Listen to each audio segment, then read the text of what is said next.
سمجھا؟ تو اس نے کہا کہ دیکھو سائیکل سکھا دے چلو ہم کو سکھلا دو.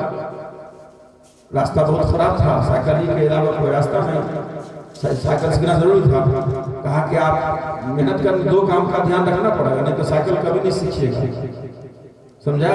موٹر سائیکل والے سائیکل کی بات نہیں سمجھ سکتے. سائیکل سیکھنے کے لیے 2 کام کرنا پڑتا. پوچھئے ماسٹر شعیب صاحب. پہلا کام یہ ہے کہ آگے دیکھنا ہوگا، آگے خطرہ کرنا ہوگا، اور دوسرا کام یہ ہے کہ کمر کو سیدھی رکھنا ہے نا. اپنے آپ کو ٹھوس رکھیے، اپنے آپ کو مضبوط رکھیے، دین کے معاملے میں، شریعت کے معاملے میں ایک دم ٹھوس بن جائیے، اور آگے دیکھیے کہ جانا آپ کو کرنا ہے. اگر پیچھے مڑ کے دیکھا وہ ایسا کر رہا ہے، وہ ایسا کر رہا ہے، وہ ایسا کر رہا ہے، سائیکل بھی آپ نہیں سیکھ پائیے گا. 4 چکا موٹر سائیکل کی بات کریں گے انشاءاللہ. آگے دیکھو کہاں جانا ہے، کہاں جانا ہے اس کو دیکھو. سمجھا؟ اگر یہ وقت کے اعتبار سے اگر آپ نے اپنی سوچ کو نہیں بدلا تو میرے پیارے حالات اتنے خطرناک آئیں گے کہ وقت خود ہم کو اور آپ کو بدل دے گا، خود بدل دے گا. بھائیو، اللہ پاک نے جو 2 چیزیں اپنے رسول کے ذریعے سے دی ہے وہ قرآن ہے اور اللہ کے رسول صلی اللہ علیہ وسلم کا لایا ہوا دین ہے. اور ہم نے اسی پر ایمان لایا ہے، ہم نے آخرت پر ایمان لایا ہے، ہم نے انہی چیزوں کو اپنے گلے سے لگانے پر ایمان لایا ہے. قرآن پاک اللہ نے ایسی کتاب ہمیں اور آپ کو دی ہے، ایسی کتاب اللہ نے دی ہے کہ اس کتاب کے اوپر ساری دنیا ٹکی ہوئی ہے. اس کتاب کے اوپر ساری دنیا ٹکی ہوئی ہے. معتصم باللہ بہت بڑا بادشاہ گزرا ہے. اس کے زمانے میں بہت بڑے عالم گزرے ہیں. امام احمد ابن حنبل رحمۃ اللہ علیہ بہت بڑے عالم گزرے. 4 اماموں میں ایک امام ہے امام احمد ابن حنبل رحمۃ اللہ علیہ. بڑے امام ہیں، بڑے اللہ کے ولی ہیں. بادشاہ ایک مسئلے میں قرآن کا مخالف ہو گیا. بادشاہ اور بادشاہت عجیب حکومت ہوتی ہے. ہمارا ملک تو الحمدللہ غنیمت ہے کہ جمہوریت کچھ نہ کچھ باقی ہے. بادشاہت میں تو ایک آدمی کی حکومت ہوتی ہے بس. بادشاہ قرآن کا مخالف ہو گیا.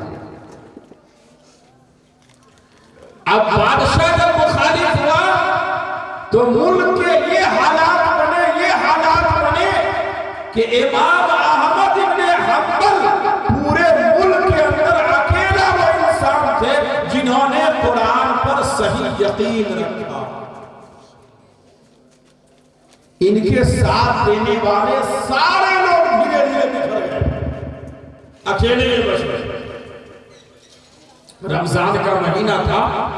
بادشاہ نے حکم دیا کہ سارا ملک میرے مزاج کے مطابق بن گیا. احمد ابن حنبل میرے مزاج کے مطابق نہیں ہے بلکہ قرآن کے حکم کے مطابق ہے، اللہ کے حکم کے مطابق ہے. اسے پکڑ کے لایا گیا. لانے کے بعد کہا احمد یہ آخری موقع میں تم کو دے رہا ہوں.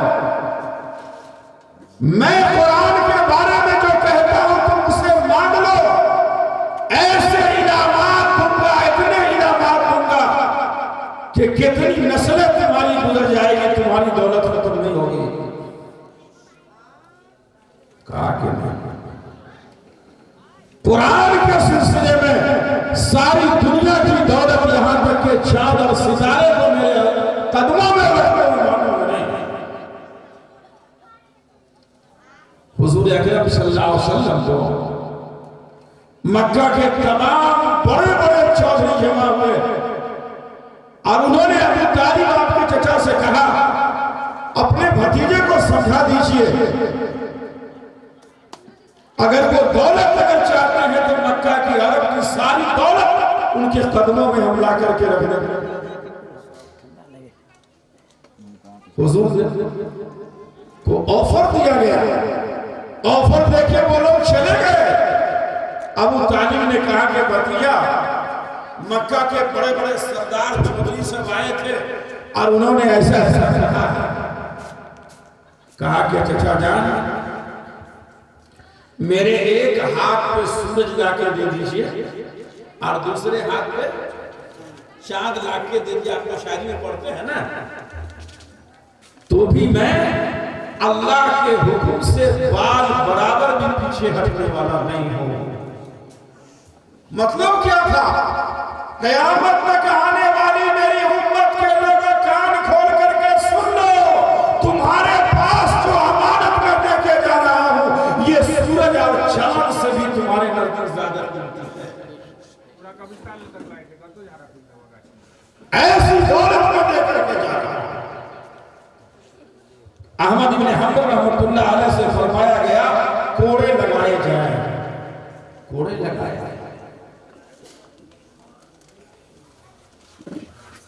لیکن یہ اپنی بات پہ ڈٹے رہے، قرآن پہ ڈٹے رہے، اللہ اور اس کے رسول کے طریقے پہ چھپے رہے، اور پورے ملک کے اندر اکیلا انسان بچ گیا جو قرآن اور حدیث کے اوپر جم کر گیا۔